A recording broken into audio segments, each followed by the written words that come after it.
సర్వోన్నతుడును, బలవంతుడును, సృష్టికర్తవును, పరిపాలకుడును, పోషకుడువైన మా తండ్రి, ఈరోజు మేము ఒక సమూహంగా సమకూడి మీ సన్నిధికి చేరిన ప్రియులు కారసాల నాగేశ్వరరావు గారిని జ్ఞాపకం చేసుకుంటూ ఈ ఆదరణ సమావేశంలో మేమందరం కూడా మీరు మాకు అనుగ్రహించే పరమ మన్నా అయ్యున్నటువంటి పరలోక వర్తమానమును మేము ధ్యానించుకోబోతూ ఉండగా, మనుష్య జ్ఞానాన్ని మనుషులను మరుగుపరిచి మీ జ్ఞానం చేతనే మమ్ములను బలపరచమని, మీ జ్ఞానం చేతనే మా హృదయాలను నింపమని, తృప్తిపరచమని, మేమందరం కూడా హితవు పొందటానికి ప్రభువా కావలసిన బలమైన శక్తివంతమైన మీ మాటలు మాకు అనుగ్రహించమని, నాయనా మాట్లాడుతున్నటువంటి నన్ను మరుగుపరిచి సిలువ చాటు నుంచి నీ వాక్కును వినిపింపచేయమని వేడుకుంటున్నాం.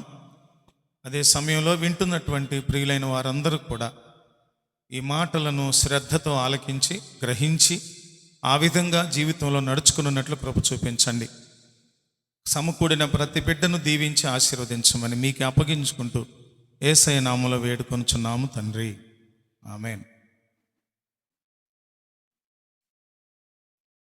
మనం ఇంకా అందరూ జాగ్రత్తగా వినాలి. దేవునికి స్తుతి ఘనత మహిమ చెల్లును గాక, ఆమేన్. మనం ఇంకా అప్గ్రేడ్ అవ్వలేదు. అప్గ్రేడ్ అవ్వటం అంటే అప్డేట్ అవ్వలేదు. ఎందుకు అవ్వలేదంటే, ఎందుకు ఈ మాట అంటున్నానంటే, బయట దేవుణ్ణి ఎరిగి దేవునిలో జీవిస్తూ చనిపోయినటువంటి వారు, ప్రభువునందు నిద్రించిన వారు, వారిని ఆదరణ కూడిక, జ్ఞాపకార్థ కూడిక అని పెట్టే రోజులు పోయినాయి, లేవు ఇప్పుడు అవి. సెలబ్రేటింగ్ లైఫ్ అని పెడుతున్నాం. నా తమ్ముడు సురేష్ గురించి కూడా సెలబ్రేటింగ్ లైఫ్ అంటే, సెలబ్రేటింగ్ లైఫ్ అంటే ఏం చేయాలి? తర్జుమా చదువుకున్న పిల్లలు చెప్పండి. సెలబ్రేటింగ్ లైఫ్, సెలబ్రేషన్ అంటే ఏంటి? పండుగ కదా. ఇది ఒక జీవిత పండుగ, జీవిత ఉత్సవం. అంటే అర్థం ఏంటి? వాక్యానుసారంగా ఉన్నటువంటి పేరు అన్నమాట. అంటే నిద్రించుచున్న వారిని గూర్చి మీరు దుఃఖపడుట నాకు ఇష్టం లేదు. మీరు నిద్రపోతున్న వాళ్ళ గురించి దుఃఖపడద్దు. ఎందుకనంటే ఆర్భాటముతోనూ ప్రధాన దూత శబ్దముతోనూ దేవుని బోరుతోనూ ప్రభువు దిగి వస్తారు, మనందరం ఎత్తబడతాం. ఇవన్నీ చక్కని వాక్యాలు ఆధారం చేసుకొని నిరీక్షణ లేని వారి వలె ఇది ఆదరణ కూటం లేకపోతే అని ఈ పేర్లు పెట్టడం తప్పని కాదు. మన భావం, మన ఉద్దేశంలో మార్పు రావాలి. అదేంటంటే మార్పు, ఈ భూమి మీద శరీర సంబంధమైన ఎన్నో బలహీనతలతో ఆ బాధను, నొప్పిని, వేదనను అనుభవించడం కంటే కూడా దేవుని సన్నిధిలోనికి పిలువబడి అక్కడ దేవుని సన్నిధిలో ఆనందంతో దేవాది దేవుని స్తుతించడం, ఘనపరచడం, హెచ్చించడం, మహిమపరచడం ఒక గొప్ప ఆశీర్వాదం. అటువంటి శ్రేష్టమైన ఆనందభరితమైన ఆనందలోకములోనికి వెళ్ళినటువంటి వారిని గూర్చి మనం ఇక్కడ పండగ చేసుకోవాలి. ఇది కృతజ్ఞతా సమావేశం లాగా ఉండాలి. ప్రభువు ఈ వ్యక్తిని, ఈ గౌరవనీయులైనటువంటి నాగేశ్వరరావు గారిని దేవుని సన్నిధికి తీసుకొని వెళ్ళినందుకు మనం కృతజ్ఞతా స్తుతి చెల్లించవలసిన సమయం ఇది. అందుకని మనం దుఃఖపడుతూ, ఏడుస్తూ, మన శోకాలు పెడుతూ, బాధపడుతూ ఏమీ చేసే సమయం కాదు ఇది. అందుకని కుటుంబస్తులు నిబ్బరంగా, ధైర్యంగా, ఆనందంగా దేవుని సన్నిధిలో గడపాలి. అందుకే ఆరంభించిన దగ్గర నుంచి 4-5 సార్లు చెప్తున్నది నేను, కుటుంబీకులు రావాలి రావాలి రావాలని. మైక్ ద్వారానైనా వినండి మీ పనుల్లో ఉండి. ఏమండి, చివరికి సేవకుల పరిస్థితి ఇంతే అవుతుంది. ఏం చేస్తాం మరి? మనం ఈ పాటికి నేను అనుకున్నాను, భోజనాలకి పెద్ద వయసు వాళ్ళు, దీర్ఘకాల వ్యాధులు ఉన్న వాళ్ళు బాధపడతారు కదా అనే ఉద్దేశంతో 12:30కి ముగించేద్దాం, 10ంటికి ఆరంభిద్దామని 10:30కి వెళ్ళాను అక్కడ ప్రార్థన చేయడానికి. సో ఇక మీద రొటీన్ కాకూడదు ఇది. మనం జాగ్రత్త పడదాం. దేవుని మాటలు కొద్దిసేపు విందాము. వాక్య పరిచర్య సందేశం ముగించబడిన తర్వాత అక్కడ భోజనాలు ప్రారంభించాలి. దేవుని సన్నిధికి, దేవునికి కేటాయించిన సమయానికి మనం విలువిద్దాం. చూడండి, యేసుక్రీస్తు ప్రభువారు తండ్రి అప్పగించిన పనిని ఈ భూమి మీద నెరవేర్చడానికి ఆయన పరిశుద్ధాత్మ ద్వారా కన్య మరియ తల్లి గర్భాన ఆయన ఉద్భవించి జీవించి సిలువకు అప్పగించబడి బహు ఘోరమైన మనం అనుభవించవలసిన శ్రమలన్నిటినీ ఆయన అనుభవించి ఎన్నో వేదనలు అనుభవించారు కలువరి సిలువలో. ఆ వేదనలు అనుభవిస్తున్నప్పుడు ఆయన చివరిసారిగా కొన్ని మాటలు పలికారు. ఎన్ని మాటలు పలికారు? చెప్పండి గట్టిగా. ఎన్ని మాటలు పలికారా? 7 మాటలు పలికారు. Very good. ఈ 7 మాటలు పలికినటువంటి ప్రభువు ఒక మాట, ఆ 7 మాటల్లో ఒక మాట సమాప్తమైనది అన్నారు. ఒక మాట. ఎన్నో మాట అది వరుసలో? 6వ మాట. సమాప్తమైనది. సృష్టించబడిన రోజుల్లో 6వ రోజు ఎవరిది చెప్పరేంటి? సందేహాలు ఉన్నాయేంటి? మనకు సంబంధించిన సృష్టి చేసిన రోజు అది. ఏ రోజు? 6వ రోజు. ప్రభువు పలికిన 6వ మాట సమాప్తమైనది. భౌతికంగా మన సంభాషణల్లో సమాప్తమైంది అని ఎప్పుడు అంటాం? ఒక మనిషి జీవితము ముగిసిపోయిన తర్వాత ఏమంటాం మనం? సమాప్తమైనది.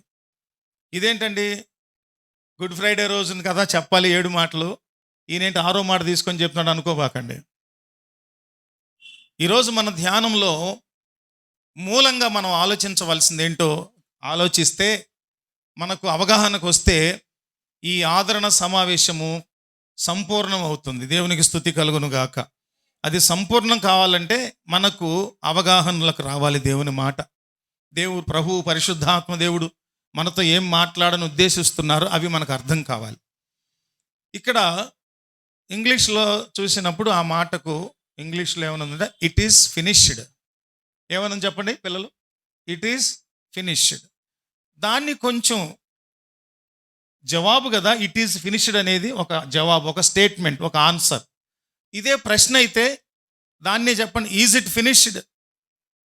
ఈజ్ ఇట్ ఫినిష్డ్ అనే మాటకి ఈజ్ ఇట్ ఫినిష్ అనే దానికి ఈజ్ ఇట్ ఫినిష్డ్ అనే దానికి ఎంత వ్యత్యాసం ఉంది? చాలా ఉంది. ఇక్కడేమో ఇట్ ఈజ్ ఫినిష్డ్ అనే దానికి సంపూర్ణం అయిపోయింది. ఎవరి పని సంపూర్ణం అయిపోయింది? యేసుక్రీస్తు ప్రభు పని సంపూర్ణమైంది. అంటే అర్థం ఏంటి? దేవుని మిషన్ పూర్తయింది. దేవుని మిషన్ అంటే ఏంటి? సర్వమానవాళి కొరకు తానే నరునిగా ఈ భూమి మీద జన్మించి మానవాళి అందరి కొరకు సర్వ పాప పరిహారార్థము, సర్వలోక మానవాళి పాప పరిహారార్థము, శాప విమోచనార్థము ఆయన కలువరి సిలువలో బలిగా అర్పించబడి ఆ బలిని పూర్తి చేసి తండ్రి దగ్గరకు తిరిగి మళ్ళీ తన ఆత్మను అప్పగించాలి. తర్వాత అన్నది అదే, తండ్రి నీ చేతికి నా ఆత్మను అప్పగించుచున్నాను. దానికి ముందన్న మాట సమాప్తం. ఆయన చేయవలసింది చేశారు. ఏం చేశారు? ఏం చేస్తే సమాప్తమైందని అన్నారు ఆయన అంటే 5 విషయాలు ఉన్నాయి. ఆ 5 చెప్పి త్వరగా ఈజ్ ఇట్ ఫినిష్ లేదా పూర్తి చేయబడిందా అనేది మనం ధ్యానం చేయాలి. ఫస్ట్ ఏంటంటే it is finished by whom?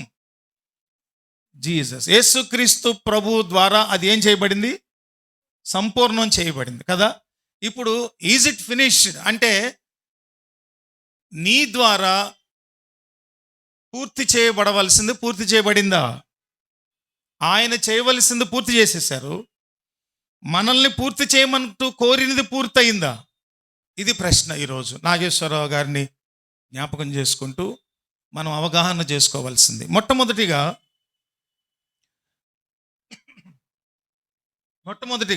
మూలవాక్యంగా యోహాను సువార్త 19వ అధ్యాయం 30వ వచనాన్ని చూసినప్పుడు, యోహాను సువార్త జాన్ చాప్టర్ 19 యేసు ఆ చిరక పుచ్చుకొని 30వ వచనం.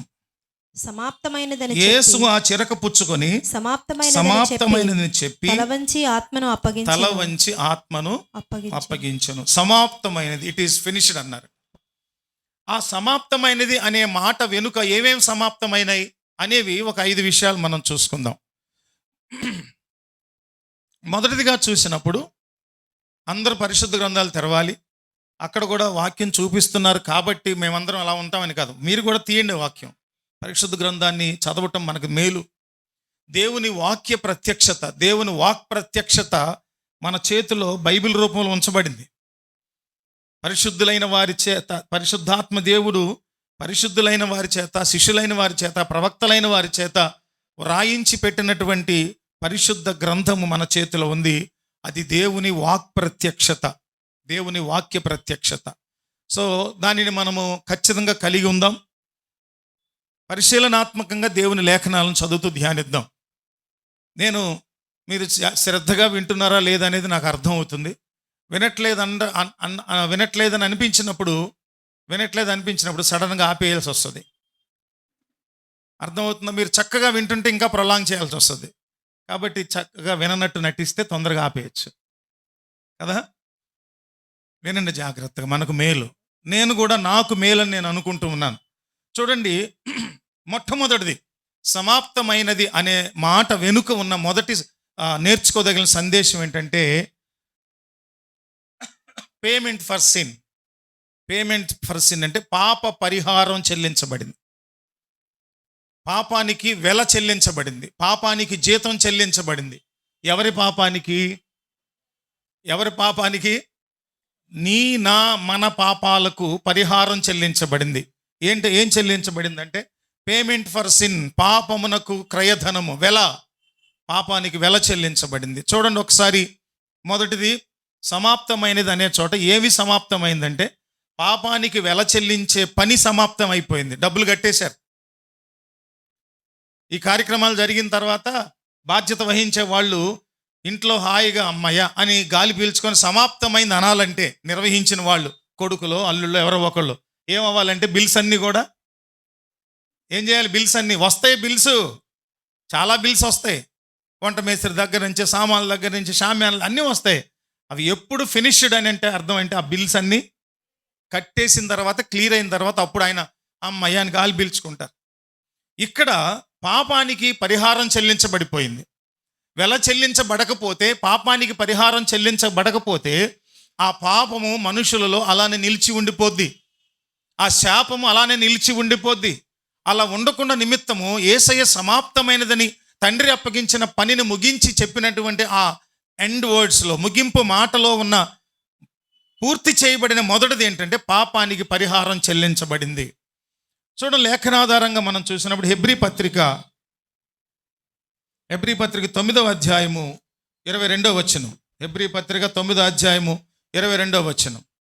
మరియు ధర్మశాస్త్ర ప్రకారము సమస్త వస్తువులను రక్తము చేత శుద్ధి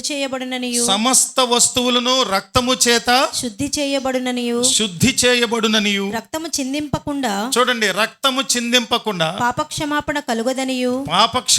కలుగుదనియు సామాన్యముగా చెప్పవచ్చును. 26 వరకు చదవండి. పరలోకమందున్న వాటిని పోలిన వస్తువులు ఇట్టి బలుల వలన శుద్ధి చేయబడవలసి ఉండెను కానీ, చూడండి, ఇట్టి బలుల వలన శుద్ధి చేయబడవలసి ఉండెను కానీ పరలోక సంబంధమైనవి వీటికంటే శ్రేష్టమైన బలుల వలన శుద్ధి చేయబడవలసి ఉండెను.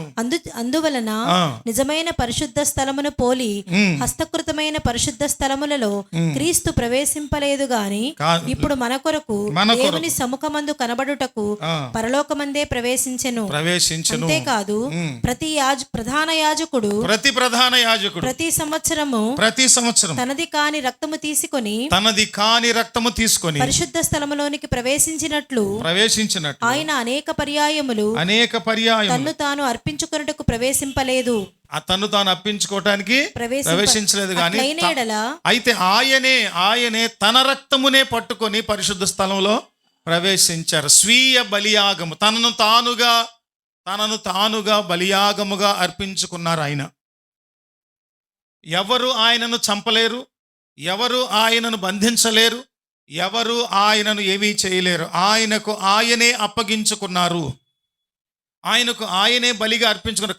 కారణం ఏంటంటే పాపానికి పరిహారం చెల్లించాలి. అందుకు మొదటిది రోమపత్రిక 5వ అధ్యాయం 8వ వచనం చూసినప్పుడు, రోమపత్రిక 5:8 చూడండి. త్వరగా చదవాలి.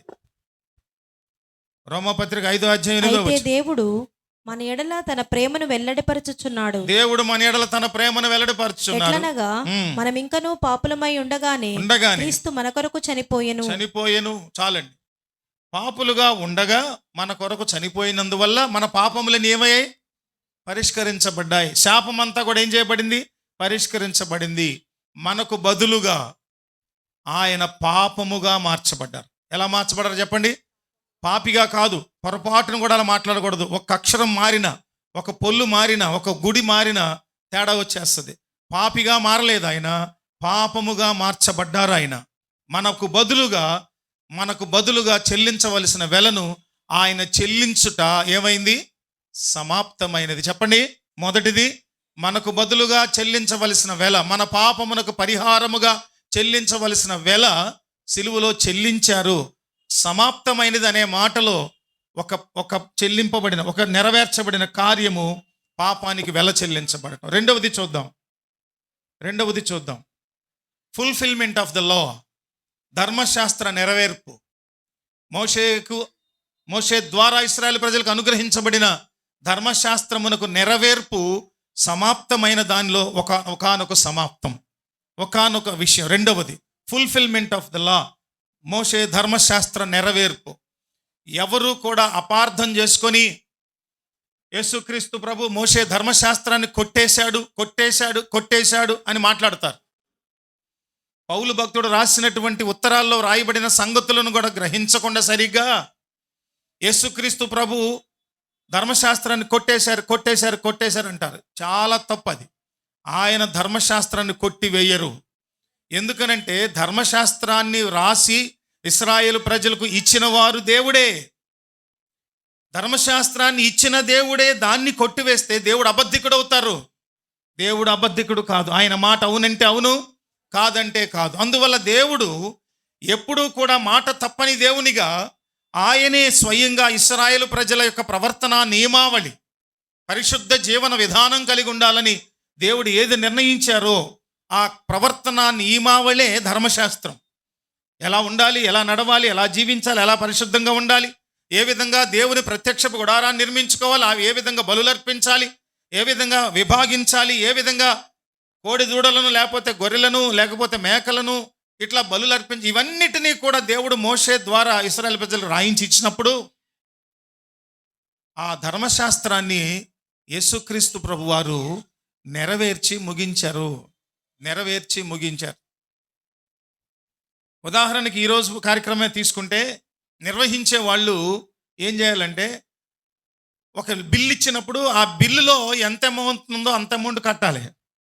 కట్టడానికి వెళ్ళినప్పుడు ఈలోపు బిల్లు చింపేసి కట్టడానికి వెళితే ఎంత అయిందంటే, ఏది మీకు రాసిచ్చా కదండి చూపించండి అంటాడు. చూపించినప్పుడు ఆ బిల్లులో ఎంత ఉందో అంత కట్టమంటాడు.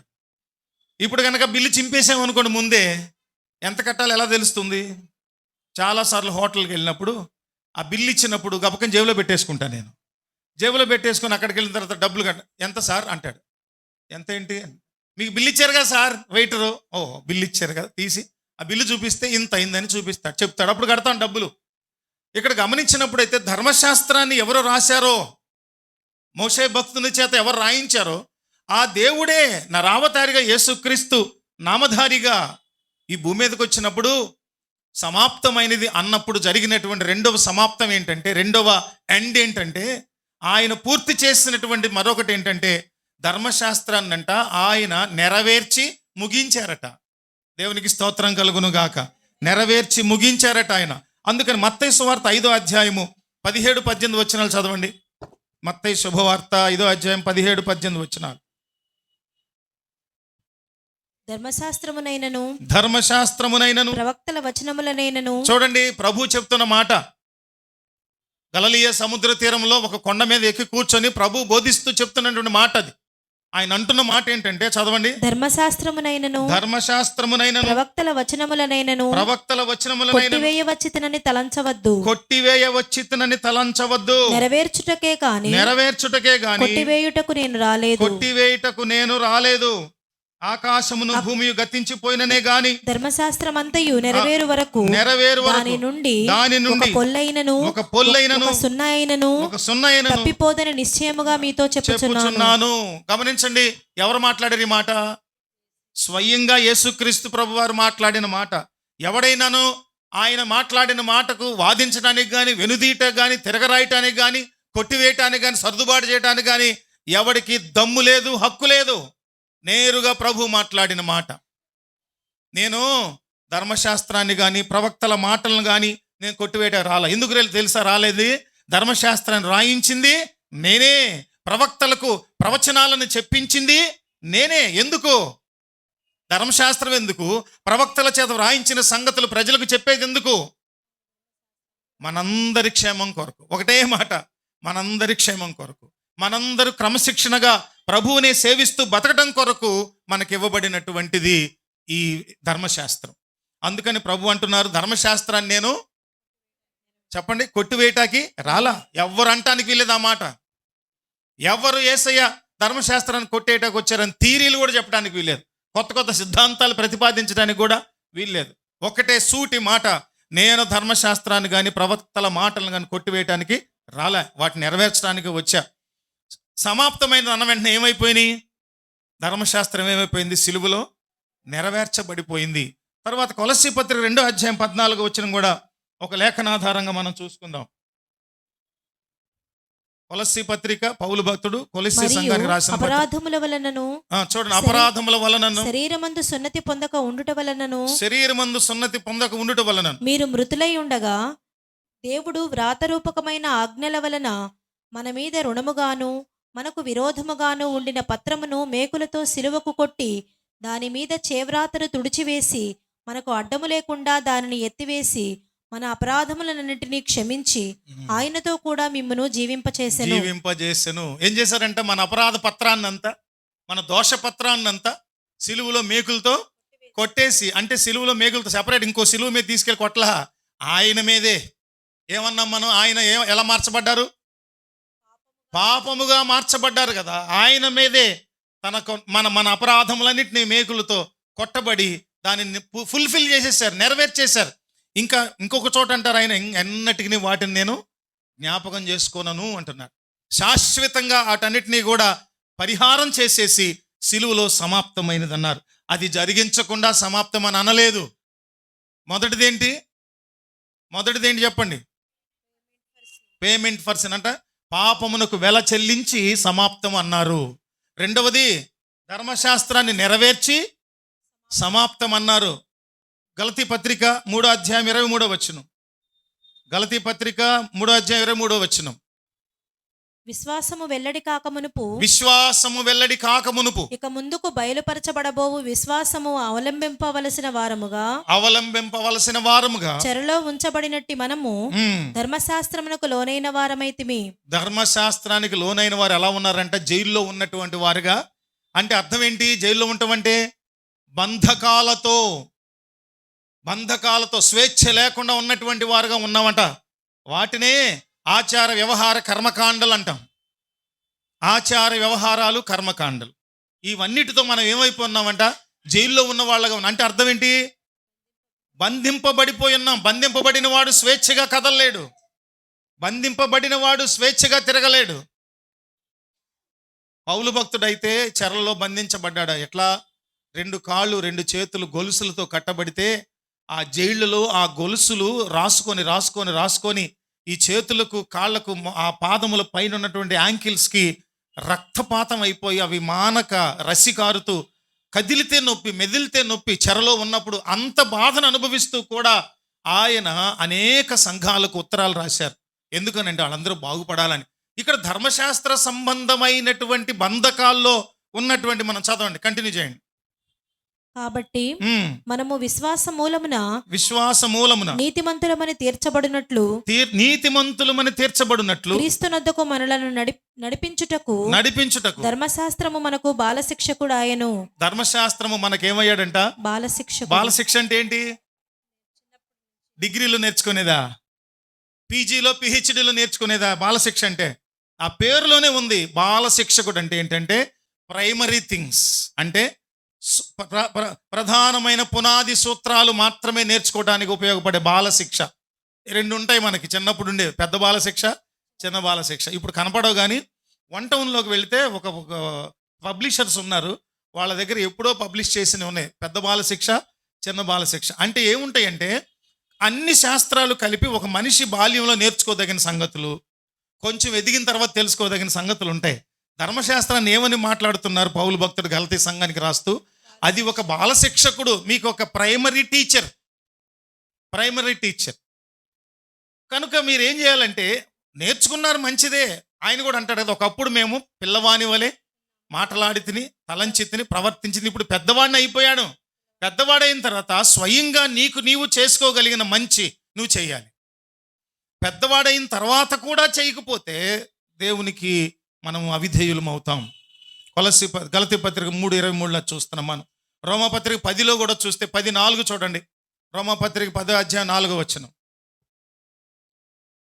విశ్వసించు ప్రతివానికి నీతి కలుగుటకై క్రీస్తు ధర్మశాస్త్రమునకు సమాప్తి అయి ఉన్నాడు. చూడండి, క్రీస్తు ధర్మశాస్త్రమునకు సమాప్తి అంటే అర్థం ఏంటి? ఆయనే దాన్ని ముగించారు, ఆయనే దాన్ని ఫుల్ఫిల్ చేసి తన శరీరములో, తన జీవితంలో, తన యాగములో, తన పూర్తి చేయవలసిన పనిలో దానిని ఏం చేశారు? అక్కడ అంటున్న మాట, క్రీస్తే సమాప్తి అయిపోయాడట. దేవునికి మహిమ కలుగును గాక. ఆయనే ఎక్కడ నిలబడ్డాడంటే, ఒక సెంటెన్స్ ఎక్కడ ముగుస్తుంది? ఒక సెంటెన్స్ రాసేటప్పుడు సెంటెన్స్ ఎక్కడ ముగుస్తుంది? యేసయ్య ఎక్కడ ఉన్నారు అప్పుడు? Full stop. అక్కడ ఆయన ఫుల్ స్టాప్ పెట్టేశారు. ఆయన నిలబడ్డాడు. ఇక్కడ నేను నిలబడుతున్నా, ఇక్కడ ఐఎమ్ స్టాండింగ్ అంటే అర్థం ఏంటి? ఇంకా మీరు ముందుకు వెళ్ళక్కర్లా. ధర్మశాస్త్ర సంబంధమైన విషయంలో మీరు ఆలోచించక్కర్లా, చింతపడక్కర్లా, దిగులు పడక్కర్లా. నేను నిలబడుతున్నా యాజ్ ఎ ఫుల్ స్టాప్. అక్కడ అయిపోతుంది. ధర్మశాస్త్రమునకు ఆయనే సమాప్తి అయిపోయాడు. రెండవది ఇది ఏంటంటే, సమాప్తమైనదనే మాటలో మొదటిదేమో వెల చెల్లించబడింది, రెండవదేమో ధర్మశాస్త్రము నెరవేర్చబడి సమాప్తి పలకబడింది. మూడవది ఏంటంటే, మూడవది చూస్తే establishment of the new covenant. Establishment of the new covenant అంటే క్రొత్త నిబంధనను ఆయన స్థాపించాడు. క్రొత్త నిబంధన. దేవుడు మొట్టమొదటి నిబంధన ఎవరితో చేశారు? అబ్రాహాముతో చేశారు. అబ్రహాముకు ముందు కూడా చేశారు దేవుడు. నోవహు దగ్గర కూడా చేశారు. ఆకాశములో ఒక మేఘధనస్సును, ఇంద్రధనస్సును పెట్టి, ఇక మీదట నా సృష్టి అయిన నా ప్రజలను నేను జలప్రళయాల వంటి భయానకమైన ప్రళయాలతో ఇక మీదట నేను నశింపచేయనని దేవుడు మనుషులకు దేవునికి మధ్య నిబంధనగా ఆకాశంలో ఒక మేఘధనస్సును ఉంచారట. దాన్ని మనం ఎప్పుడైనా సరే ఈ వర్షాలు వచ్చినప్పుడు, వెలిసేటప్పుడు, ఆరంభం అయ్యేటప్పుడు మేఘధనస్సులు కనపడినప్పుడు పిల్లలు మామూలు కేరింతలు కొట్టరు, సరదా గంతులు వేస్తారు. ఆ మేఘధనస్సు వెనుక ఉంచబడినటువంటి ఆంతర్యం ఏంటంటే, దేవుడు మనుషులకు చేసిన ఇట్స్ ఏ పాజిటివ్ కవనెంట్. అంటే ఒక సానుకూలమైన నిబంధన. మనుషులు నశించిపోకుండా, అక్కడ అన్నారు మనుషుల హృదయంలోని ఆలోచనలన్నీ కేవలము చెడ్డవి, ఎంత చంపినా కూడా వీడు మారడు, ఎందుకంటే వాడిలో జన్మ పాపము, కర్మ పాపము నిండి ఉన్నాయి.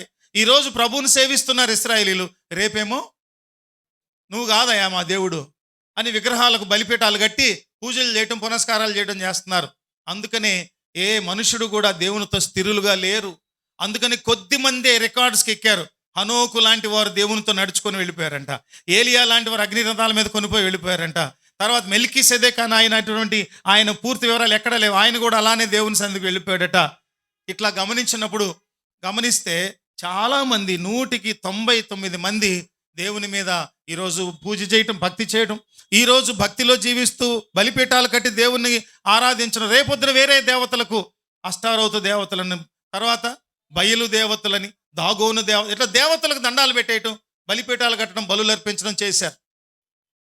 అందుకని దేవుడు ఏం చేశాడంటే, ఆ నిబంధన కాదు, యేసయ్య శిలువ రక్తము ద్వారా ఒక నిబంధన చేశాడు. శిలువ రక్తముతో చేసిన నిబంధన, యేసయ్య యవన పవిత్ర శ్రేష్ఠ రక్తము ద్వారా ఒక నిబంధన చేశారు. అదే నూతన నిత్య నిబంధన.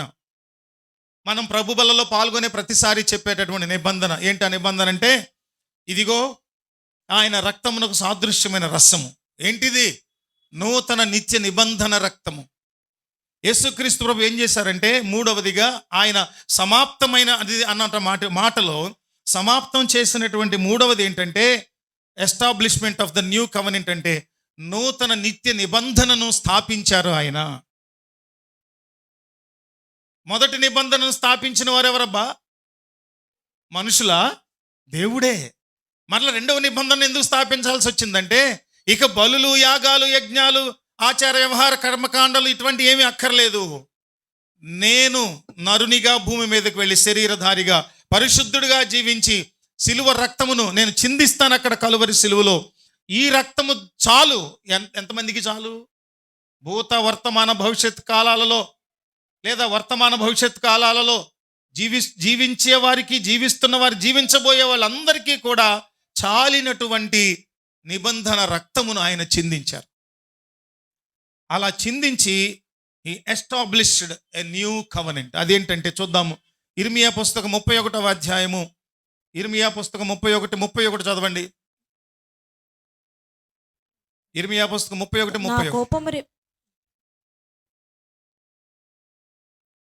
ఇదిగో నేను ఇశ్రాయేలు వారితోనూ యోధా వారితోనూ క్రొత్త నిబంధన చేయు దినములు వచ్చుచున్నవి. చూడండి, నేను ఇశ్రాయేలు వారితోనూ యోధా వారితోనూ క్రొత్త నిబంధన చేయు కాలము వచ్చుచున్నవి. అది ప్రవచనంగా చెప్పబడింది. ఎవరి గురించి?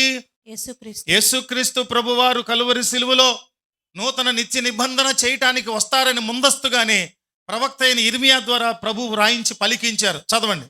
ఇదే యెహోవా వాక్కు. ఇదే యెహోవా వాక్కు. అది ఐగుప్తులో నుండి వారిని రప్పించుటకై నేను వారిని చెయ్యి పట్టుకొనిన దినమున వారి పితరులతో నేను చేసిన నిబంధన వంటిది కాదు. నేనే వారి పెనిమిటి అయినను వారు ఆ నిబంధనను భంగము చేసుకొనిరి. ఇదే యెహోవా వాక్కు. ఈ దినములైన తరువాత నేను ఇశ్రాయేలు వారితోనూ యూదా వారితోనూ చేయబోవు నిబంధన ఇదే. వారి మనస్సులలో నా ధర్మ విధిని ఉంచెదను. వారి హృదయము మీద దాని వ్రాసెదను. యెహోవా వాక్కు ఇదే. చాలండి. దేవుడు ఒక నిబంధనను నేను తయారు చేస్తున్నాను అబ్బాయి, రాస్తున్నాను అబ్బాయి అన్న ముందే చెప్పి రాశారు. ఎవరిలో జరిగింది అది? యేసయ్యలో అది సమాప్తమైనది అన్నప్పుడు అవి నూతన నిత్య నిబంధన రాయబడింది. హెబ్రీ పత్రిక 8:6 చూడండి. హెబ్రీ పత్రిక 8వ అధ్యాయం 6వ వచనం. హెబ్రీ పత్రిక 8వ అధ్యాయం 6వ వచనం. ఈయన అయితే ఇప్పుడు మరి ఎక్కువైన వాగ్దానములను బట్టి నియమింపబడిన మరి ఎక్కువైన నిబంధనకు మధ్యవర్తి అయి ఉన్నాడు కనుక, మరి ఎక్కువైన నిబంధనకు మధ్యవర్తి ఉన్నాడు కనుక మరి శ్రేష్టమైన సేవకత్వము పొందియున్నాడు. ఎలయనగా ఆ మొదటి నిబంధన లోపము లేనిదైతే రెండవ దానికి అవకాశం ఉండనేరదు. కాబట్టి మరి ఎక్కువైన నిబంధన, మరి శ్రేష్టమైన నిబంధన ఎవరు చేశారండి? యేసుక్రీస్తు ప్రభువారు. శ్రేష్టమైన నిబంధన, క్రొత్త నిబంధన, నూతన నిత్య నిబంధన చేసినందువల్ల ఆ పని సమాప్తమైనది. ఏ పని సమాప్తమైంది? మొదటిదేంటి? ఆయన సమాప్తి చేసినటువంటి వాటిలో మొదటిది ఏంటంటే,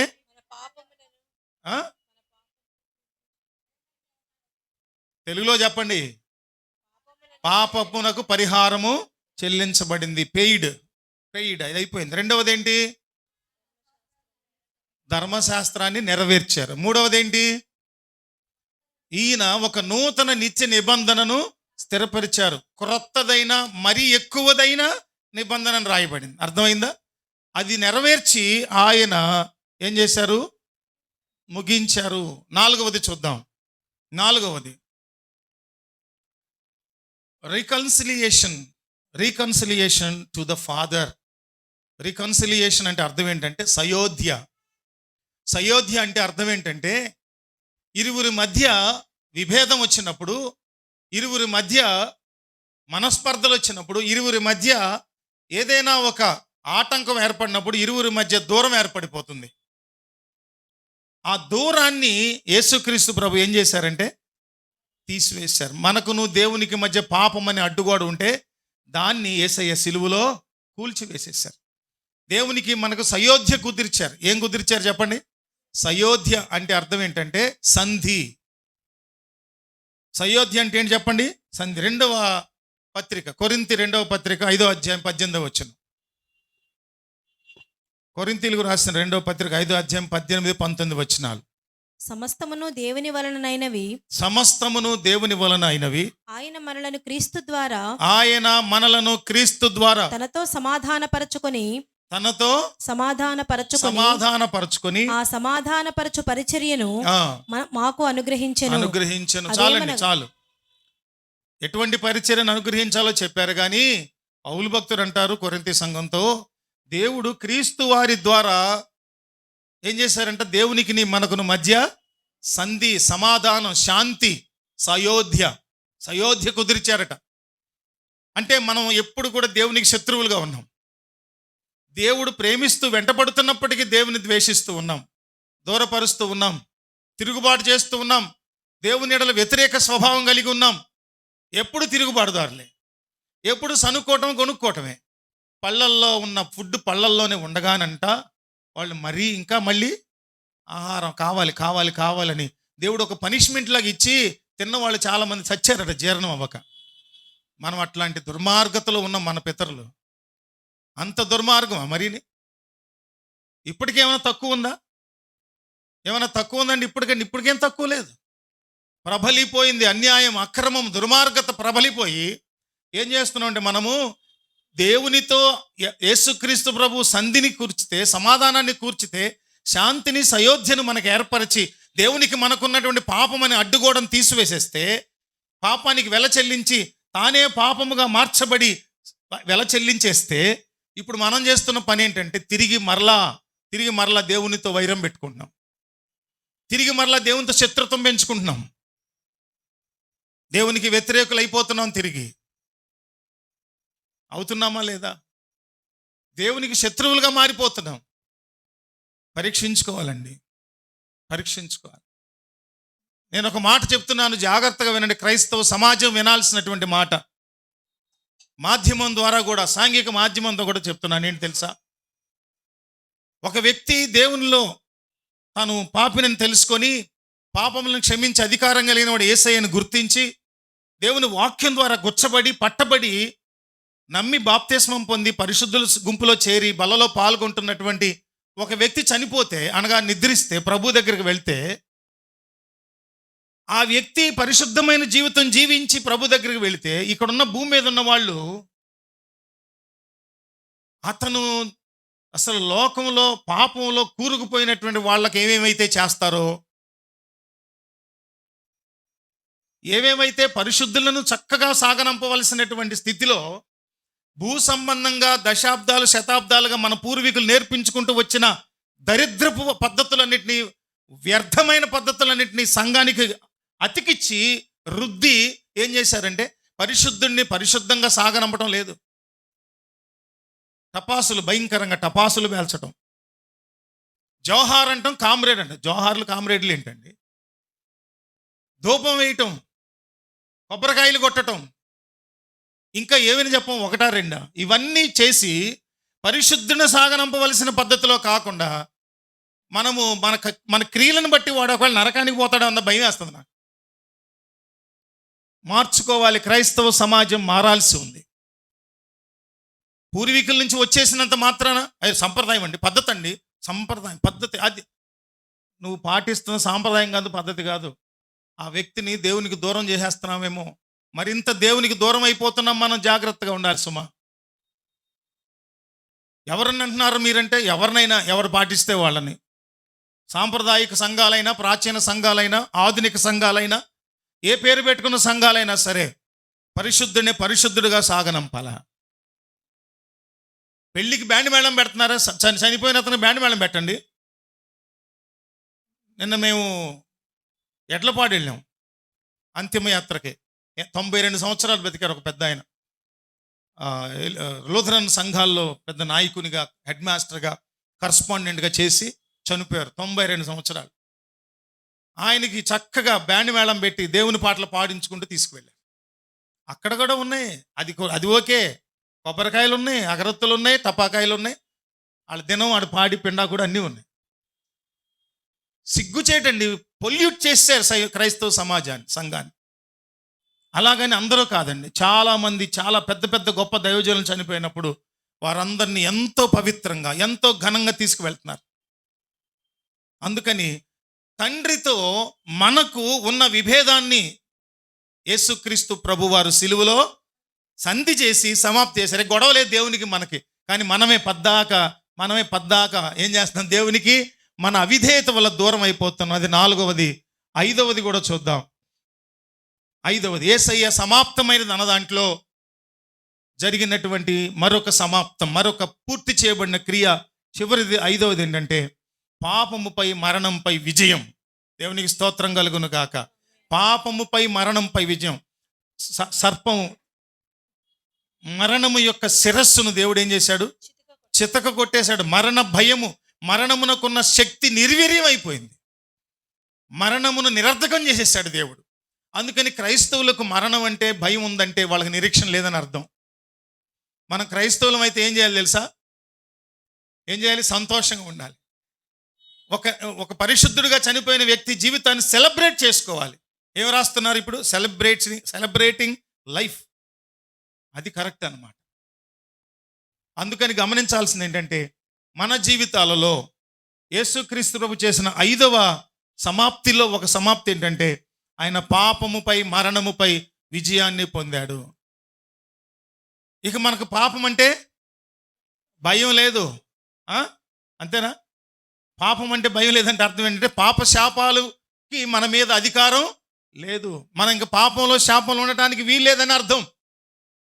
మరణం అనేటటువంటిది మన జీవితాలకు పరలోకానికి వెళ్ళటానికి ఒక దారి లాంటిదే, కానీ మరణం అనేది దుఃఖ కారణం కాదు.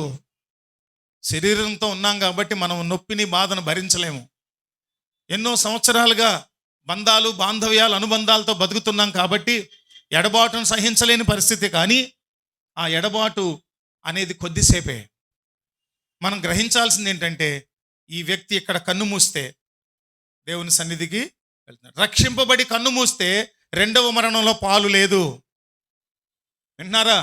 అగ్ని ఆరని, పురుగు చావని, యుగయుగాలు వేదనను అనుభవించే 2వ మరణం ఉందే, ఆ మరణంలో పాలు వద్దు నీకంటే ఈ రోజున నువ్వు రక్షింపబడి మరణం పొందితే నీ మరణము నిన్ను పరలోక రాజ్యాన్ని చేర్చేదిగా ఉంటుంది. అది మొదటి మరణం. ఆ 2వ మరణంలో పాలొద్దు. అందుకని కొరింథీయులకు రాసిన మొదటి పత్రిక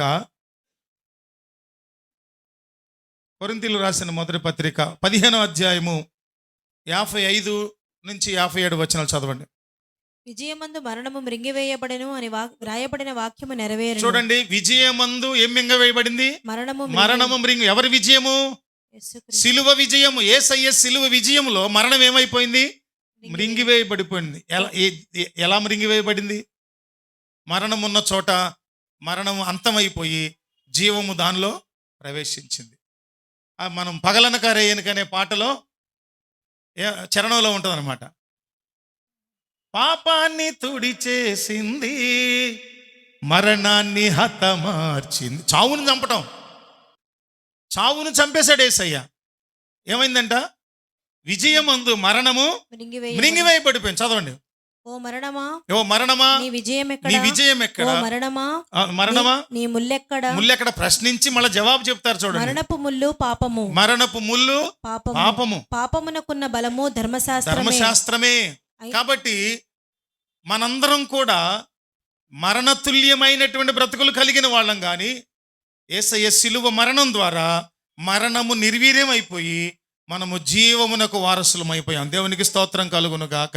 మనము గమనించవలసింది అదే. హెబ్రీ పత్రిక 2:14 చూడండి. హెబ్రీ పత్రిక 2:14. హెబ్రీ పత్రిక 2:14. కాబట్టి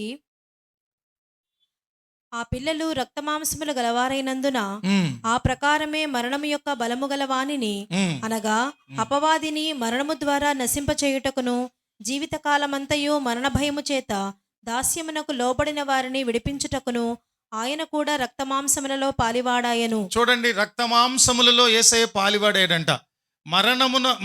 మరణముపై బలం గలవాడంట ఆవిడ. ఎవడాడు? అపవాది. చదవండి, మళ్ళీ ఒకసారి చదవండి.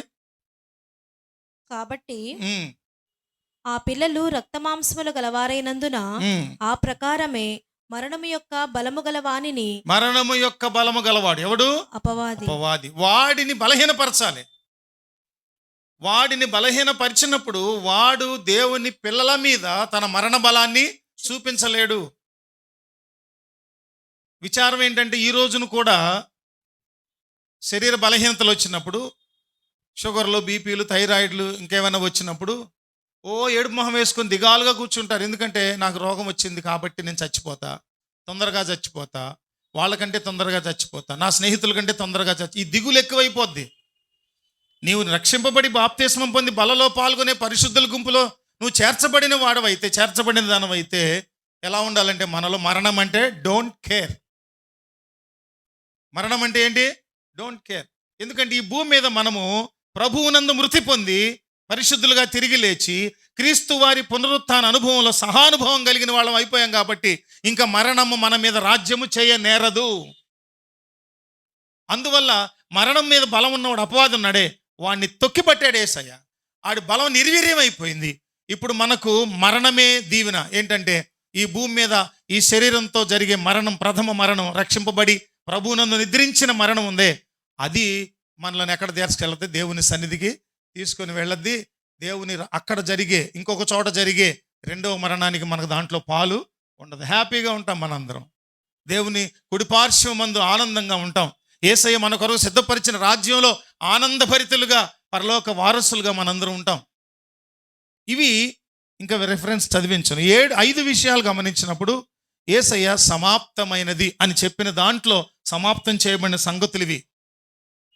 ఈ 5 సంగతులు ఏంటంటే, ఒకటి పాపానికి పరిహారం చెల్లించబడింది, రెండవది ధర్మశాస్త్రపు నెరవేర్పు జరిగింది, మూడవది ఏమైంది? మూడవది నూతన నిబంధన అనేది స్థాపించబడి, నిత్య నూతన నిబంధన, యేసయ్య చేసినటువంటి నిబంధన. ఆ తర్వాత ఇంకొకటి తండ్రితో సయోధ్య, తండ్రితో సంధి, సమాధానం. ఆ చివరగా మనం పాప మరణాల పైన విజయం. ఇవన్నీ జరిగించేసి పూర్తి చేసి తండ్రికి చెప్పారు యేసయ్య 6వ మాటగా, సమాప్తమైందని. Okay, it is finished by Jesus Christ. Yesayya ద్వారా అది ఏమైపోయింది? సమాప్తం చేయబడింది. ఎందుకు ఆయన సమాప్తం చేశారు? తండ్రి చెప్పిన పని చేశాము అనే ఒక కారణమే కాదు ఆయన సమాప్తి చేయటానికి ఉద్దేశం. దానిని నీవు కూడా సమాప్తం చేయాలి. ఏంటి సమాప్తం చేయటం? ఈ 5 విషయాలు యేసయ్య సమాప్తం చేసింది ఎందుకనంటే, ఆ 5 విషయాలను నీవు అనుభవించడానికి, నేను అనుభవించడానికి. మనం కూడా ఫినిష్ చేయాలి. అవి మనం కూడా ఫినిష్ చేసి, తండ్రి కుమారుని ద్వారా నువ్వు ఏమైతే సమాప్తం చేయించావో అవి నా కొరకే కదా, అవి నా జీవితంలో, నా భక్తి జీవితంలో, నా విశ్వాస జీవితంలో నేను కూడా సమాప్తం చేయాలి కదా. అంటే నెంబర్ వన్ ఏంటి చెప్పండి? ఏంటి? పాపమునకు పరిహారం, వెల చెల్లించబడింది, చేసేసారు. నీ జీవితంలో ఆ వెల చెల్లించడం అనుభవపూర్వకంగా వచ్చిందా? నువ్వు కూడా పాపానికి వెల చెల్లించబడిన వ్యక్తివేనా కదా? దేవుడు చెల్లించిన వెలలో నీవున్నావు కదా. నీ పాపం కూడా ఉందా లేదని గుర్తించావా? అది జరిగితే యేసయ్య సమాప్తం చేసింది నీ జీవితంలో కూడా సమాప్తం అవ్వాలి. అయిందా లేదా పరీక్షించుకోవాలి. అయ్యా పాపమునకు వెల చెల్లించావు కదయ్యా, నా పాపాన్ని కూడా వెల చెల్లించావు అని నేను నమ్ముతున్నాను. ఎందుకనంటే నేను నీ రక్తంలో కడగబడటానికి కడగబడ్డాను. ఓకే, ఇంకా కడగబడకపోతే యేసయ్య సమాప్తి చేసిన దాంట్లో నీకు పాలు లేదు. ఆయన ఎందుకు సమాప్తి చేశారు? దేవునికి ఆత్మను ఎందుకు అప్పగించారంటే ఇట్స్ ఫినిష్డ్. నీ జీవితంలో కూడా మొదటిది ఫినిష్ అవ్వాలి. ఏంటదంటే, నా పాపము యేసయ్య సిలువలో ఏం చేశారు? వెల చెల్లించేశారు. నా పాపాలు క్షమించబడ్డాయి. నేను ఒప్పింప చేయబడ్డాను, నా పాపాలు క్షమించబడ్డాయి. దానికి గుర్తుగా నేను బాప్తిస్మం పొందాను, బలలో పాల్గొంటున్నాను. ఈ అనుభవంలో పాలివారైతే యేసయ్య సమాప్తి చేసింది నీ జీవితంలో కూడా సమాప్తి కావాలి. రెండవది కూడా ఏంటంటే, ధర్మశాస్త్రాన్ని నెరవేర్చారు ప్రభు. యేసయ్యే ధర్మశాస్త్రాన్ని నెరవేర్పుగా ఫుల్ స్టాప్ పెట్టేశారు, తానే ఫుల్ స్టాప్ అయిపోయారు. వాట్ అన్ అమేజింగ్ థింగ్, అది అద్భుతం కదా. నీ జీవితంలో కూడా ధర్మశాస్త్రానికి ఫుల్ స్టాప్ జరిగిందా లేదా, అమలుపరచబడిందా నీ జీవితంలో, అన్వయింపజేయబడిందా నీ జీవితంలో, నా జీవితంలో పరీక్షించుకోవాలి.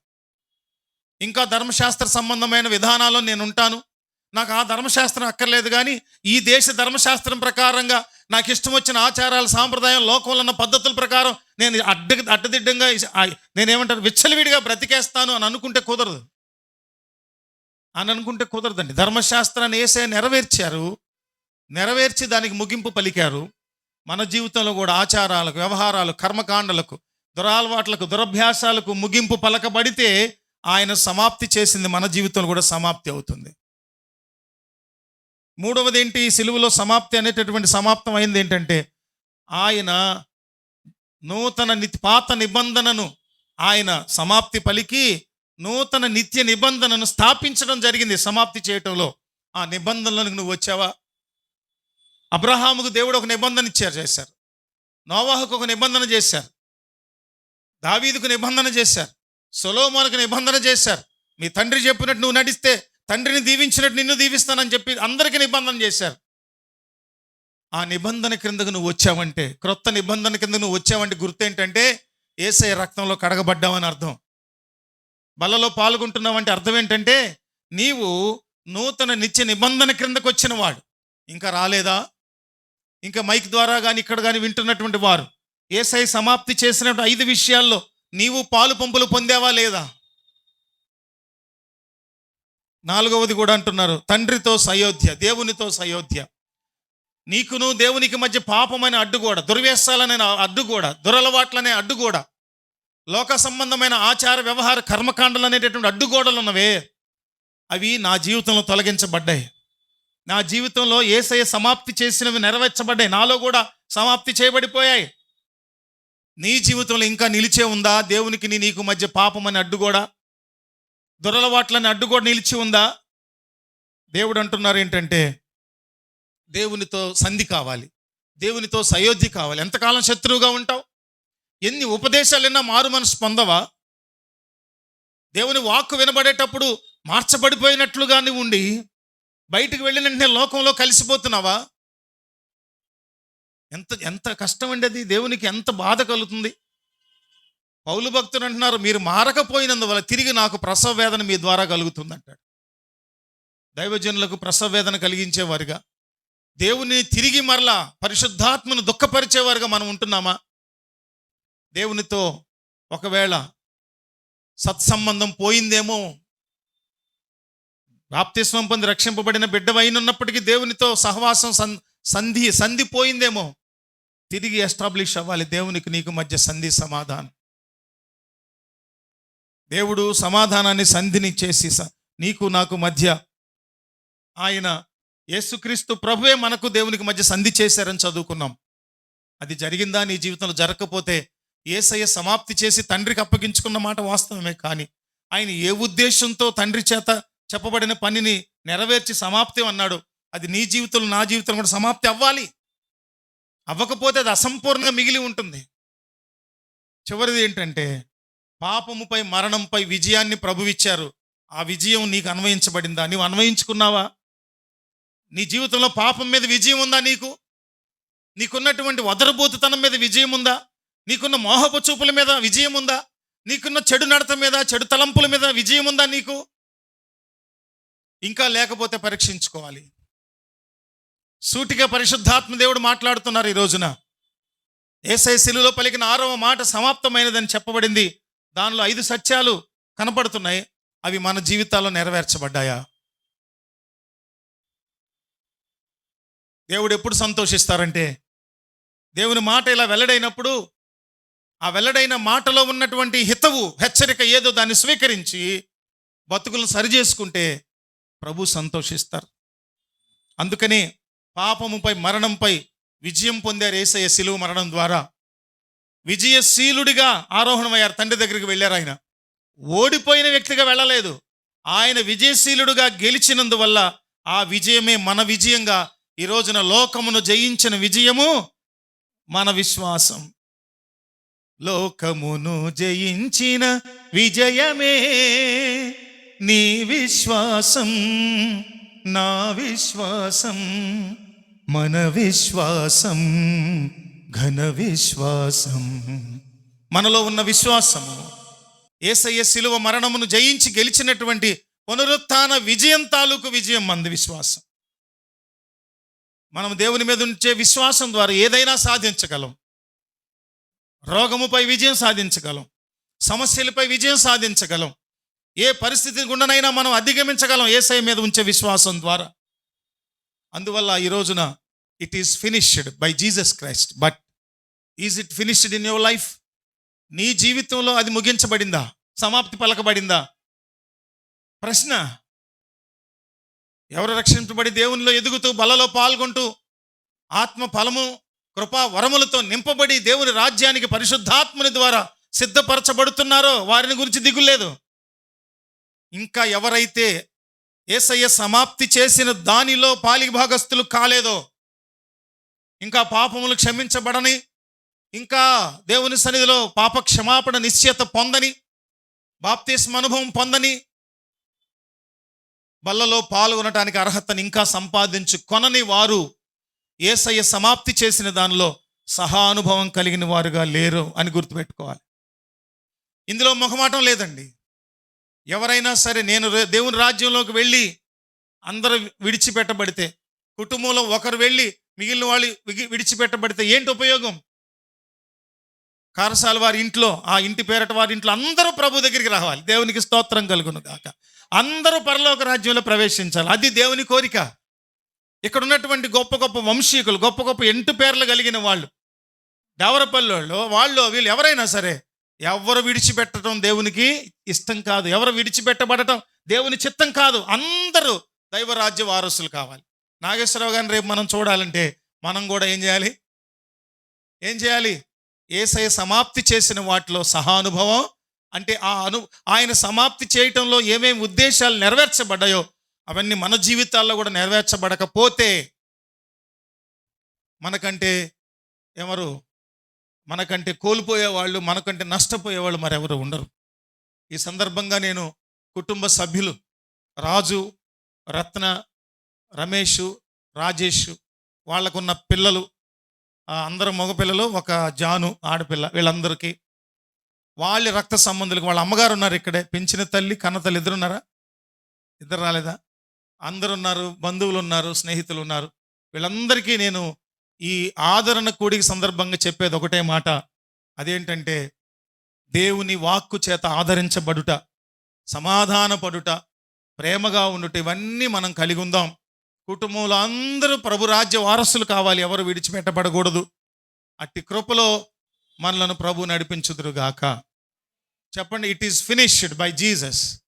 రెండవది ఏంటంటే, is it finished by you? నీ జీవితంలో యేసయ్య సమాప్తి చేసింది తాలూకు సత్యాలు, విషయాలు, మేలులు నీ జీవితంలో సమాప్తి చేయబడ్డాయా లేదా ప్రశ్నించుకుందాం, ప్రార్థన చేసుకుందాం. ఇక్కడ ఎవరైనా సేవకులు వచ్చారండి? ఇప్పుడు ఉన్నారా? దైవజనులు ఎవరైనా ఉన్నారా ఇప్పుడు వచ్చిన వారిలో?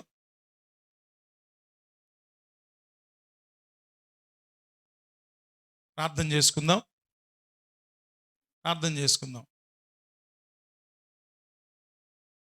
తమ్ముడు కమలాకర్ రాయ వచ్చి ప్రార్థన చేయండి. మనం ఆశీర్వాదం తీసుకొని ముగించుకుందాం. ప్రార్థన